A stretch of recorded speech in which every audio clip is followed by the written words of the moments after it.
Guys, samahan niyo ako maglakad. Narito na ako sa downtown. Dito sa kahabaan ng ah, downtown. Dito sa may mosque ng mga kapatid nating Muslim. At yan po, yan ang mga statue dito sa downtown. So, yan po. Ngayon ay alas 8 na, pero dito pa rin ako sa daan kasi hindi ako na masyadong maaga makapasok. Kasi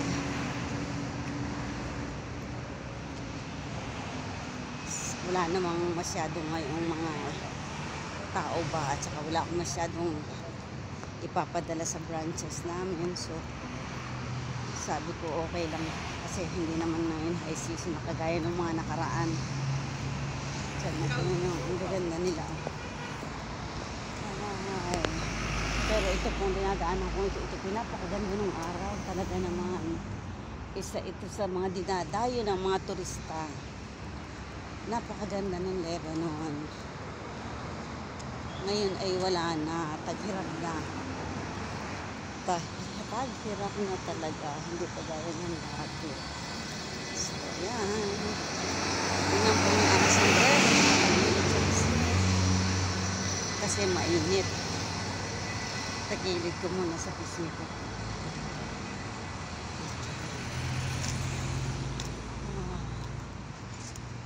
Yan ang kanilang foreign affairs dito. Ayan o. Marami din tao kasi marami namin umaalis ng bansang Lebanon, yung mga Lebanese. Kasi mahina na nga ang kita dito, hindi na kagaya ng dati. Na talaga naman ng dati, yung kita mo, pwedeng pangkabuhayan. Ngayon, ang kita, hindi na pwedeng pangkabuhayan. Kasi mahina na ang $1 ay 90,000 na dating 1,500. Ngayon ay 90,000, nag-abot pa nga ng 100. At ang mamahal ng bilihin para sa parang Pilipinas din. Talaga namang ako aangal ka rin sa mamahal ng bilihin. Sobra talaga. So, yun nga. Lumiban na naman ako. Tingnan mo po, napakarami kong nililibanan. Dito naman ang tao talaga mahilig silang maglakad. Sa pagpasok sa trabaho, lakad lang. Kung malapit lang naman kayang lakarin, ganyan po sila dito.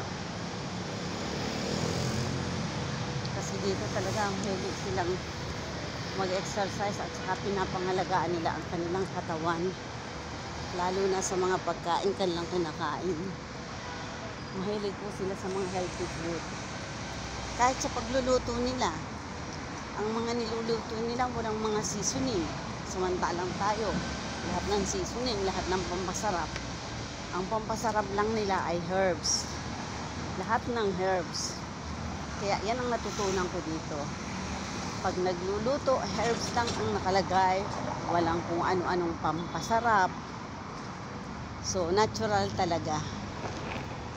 Kaya lang kung minsan ba, pag nag-iisa ka, minsan na hindi, para bang ayaw mo rin magluto. Gusto mo na lang kumain ng ready to eat ba? Na hindi tama. Kaya lang pumili na ang katamaran, wala talagang magawa. So, yun lang talaga.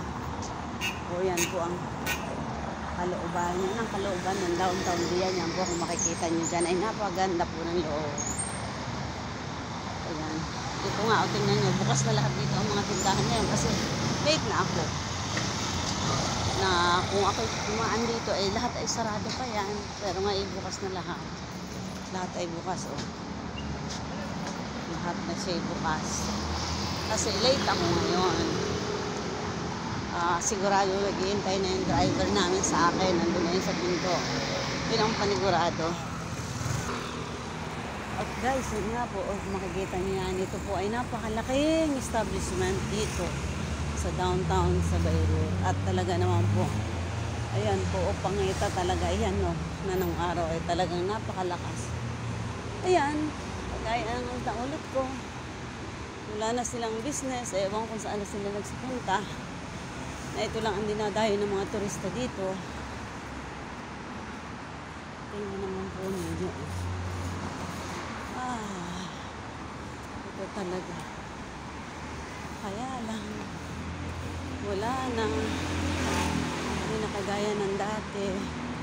Hinihingal talaga ako. Kasi nagdagdagan talaga ako ng timbang. Ito po ang center ng Beirut. Ayan. Kita mo. Yung ano na yan. Oh, yung I Love Beirut na yan. Ang dyan po yan. Buba. Ayan. Ayan. Yung kaaloobang yan. Nariyan lahat ang government offices. Diyan sa loob na yan. Yung mga nakasarado. Iwan natin kung ano mangyayari. Sana gumanda na ang economy ng Lebanon. I wish for that. Kasi sa loob ng 30 years ko, I am thankful. I was thankful. Kasi dito ako napunta, napatapos ko lahat yung mga anak ko. At sa pera po ng Lebanon, doon ko siya sa pera ng Lebanon na kinikita ko sa pagtatrabaho, ay diyan ko talaga sila na itaguyod. Lahat po sila ay nakatapos. Yun lang po ang maipagmamalaki ko. At nakapagpaayos naman kami ng maayos na bahay. Yun lang.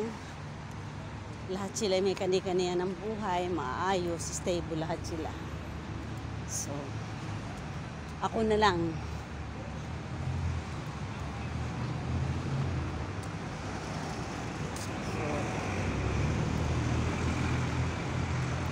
At yun nga, lagi nilang sinasabi, uwi na lang ako ng Pinas. Kasi pwede namang sa Pinas na lang. Pero andito pa rin nga ako, matigas pa rin ang ulo. Tingnan po niya mga sarado ng mga office kasi delikado na ngayon din dito. Hindi sila basta-basta bukas. Kasi puso na rin ang hold-upan. Yan ngayon ang crisis dito. Ayan. Malapit na ako sa work ko. So, ayan nga po. Ayan.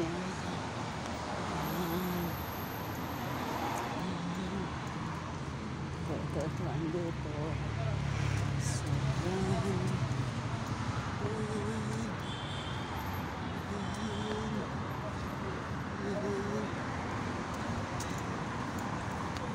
So, work lakad lang talaga.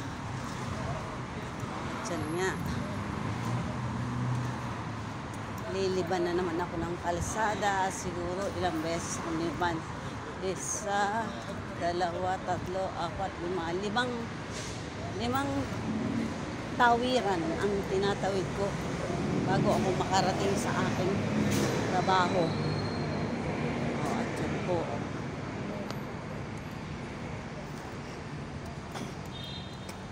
Kaya kailangan talaga maingat ka. So, yun nga po. Talaga namang aayusin. Yan, tatawid na naman ako ng kalsada para ako makarating sa trabaho ko. Yan. Yan pong restaurant na yan ay sister company ng company namin. Tsaka yun doon sa kabila. So, ayan. Guys, thank you for watching. Please like and subscribe. Bye-bye. See you on my next vlog. No text found at that location. No text found.